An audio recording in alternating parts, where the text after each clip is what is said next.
नमस्कार. प्राध्यापक डॉक्टर सुरेश मेणे लिखित मनाचे श्लोक अध्यात्माची पाऊलवाट या पुस्तकाचे क्रमशः वाचन. आजचा भाग.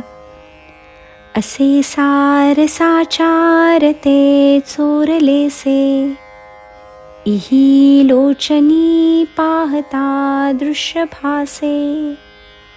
निराभास निर्गुण ते आकळेना, अहंता गुणे कल्पिताही कळेना.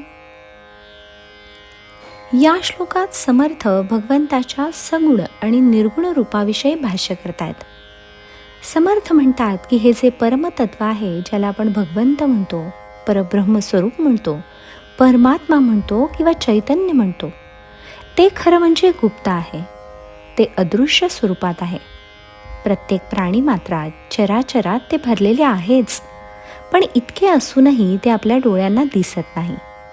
त्यासाठी हवे ज्ञानचक्षु. हा जो परमात्मा आहे तो निर्गुण निराकार आहे. तो अविनाशी आहे. त्याला कोणत्याही मर्यादा नाहीत. त्याला उत्पत्ती, स्थिती व लयही नाही. परमात्म्य स्वरूपाचे ज्ञान होणे ही इतकी सोपी गोष्ट नाही. परमात्म्य स्वरूपाचे ज्ञान ज्याला होते तो भगवंत रूपच होतो, वेगळा असा राहतच नाही. पण हाच परमात्मा आपल्याला मात्र सगुण रूपात दिसतो. कारण मानवाच्या समजुतीसाठी मनुष्याला कळावे म्हणून तो मानवी देहासारखाच म्हणजेच सगुण रूपात आपल्याला दिसतो. प्रत्येक व्यक्ती आपल्या कल्पनेने भगवंताचे चित्र रंगवते व हा परमेश्वर असा आहे अशी आपल्याला ओळख करून दिली जाते. याचे कारण असे की जे अवतारी पुरुष झाले ते भगवंताचेच अंश होते. त्यांनी साधूंच्या रक्षणासाठी व दुर्जनांचा नाश करण्यासाठी सगुण रूपात अवतार घेतले. त्या अवतारी पुरुषांच्या वर्णनावरून त्यांच्या लीलांच्या आधारे भगवंत असाच असला पाहिजे अशी मानवाने कल्पना केली व त्याला आपल्या परीने दृश्य स्वरूपात आणले. त्यामुळे हा दृश्य भासणाराच जणू परमेश्वर आहे असे आपण समजतो. परंतु आपल्याला समर्थ सावध करतायत की बाबा रे, तो निराभास व निर्गुण आहे. तो अमुक एका अवतारासारखा किंवा तुमच्या मनातल्या देवासारखा नाही. सगुण पूजा ही पूजनातील सर्वात कनिष्ठ पायरी आहे. या पायरीवरून पुढे जाऊन आपल्याला निर्गुण निराकार अशा परब्रह्म स्वरूपाची ओळख करून घ्यायची आहे, हे विसरू नये.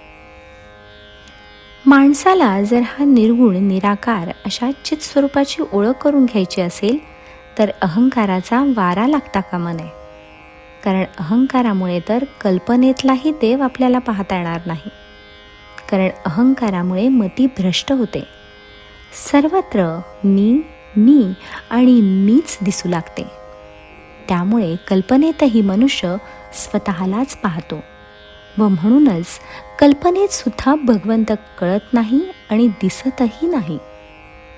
यासाठी समर्थ उपदेश करतात की आपण निर्गुण निराकार अदृश्य अशा परमात्म्याचे स्वरूप जाणून घेतले पाहिजे व त्यालाच भजले पाहिजे.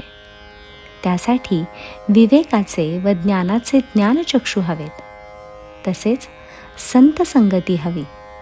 सज्जनांच्या सहवासाने आपल्याला ह्या परमात्म्याची ओळख होऊ शकते, हे समर्थांनी सांगितले आहे. जय जय रघुवीर समर्थ.